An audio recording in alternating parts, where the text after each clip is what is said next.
கடைசியாக சரிகமபால little champion season 5ல் கிராண்ட் ஃபைனலில் அபிஷேகா தான் டைட்டில் வின் பண்ணிட்டாங்க.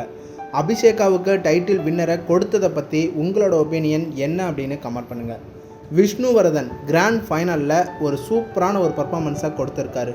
திருவிளையாடல் படத்தில் இருந்து ஐகானிக்கான ஒரு சாங்ஸை பாட்டும் நானே பாவமும் நானே அப்படிங்கிற செம்மையான ஒரு பர்ஃபார்மன்ஸை கொடுத்து கஷ்டமான சாங்ஸ் அது அப்போவும் சூப்பராக பாடியிருந்தார் விஷ்ணு. ஸ்டேடியமில் இருந்த எல்லாருமே விஷ்ணுவோட வாய்ஸில் டேலண்டோட சிங்கிங்கை பார்த்து மெய் மருந்து பார்த்து என்ஜாய் பண்ணாங்க. விஷ்ணுவர்தன் பாடி முடித்ததும் ஜட்ஜஸ் எல்லாருமே ஸ்டாண்டிங் எழுந்து நின்று கைத்தட்டி பாராட்டினாங்க. அரங்கத்தில் இருந்த எல்லாருமே செம்ம கிளாப்ஸ் கொடுத்து என்கரேஜ் பண்ணியிருந்தாங்க. ரெண்டாவது ரவுண்டில் விண்ணை தாண்டி வருவாயா படத்தில் இருந்து அரோமலே அப்படிங்கிற ஒரு சூப்பரான பாட்டை தான் பாடியிருந்தார் விஷ்ணு. ரொம்ப சூப்பராக பாடியிருந்தார். 2 பாட்டையுமே அட்டகாசமாக பாடியிருந்தார் விஷ்ணு.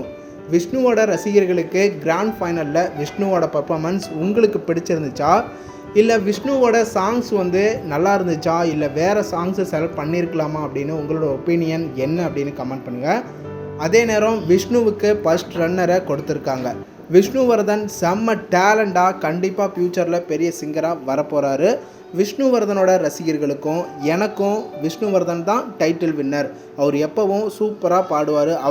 அவர் வின்னர் அப்படின்னு சேனல் சார்பாக நம்ம சொல்லிக்கிறோம். உங்களுக்கு பிடிச்ச சிங்கர் யாருன்னு கமெண்ட் பாக்ஸில் கமெண்ட் பண்ணுங்கள்.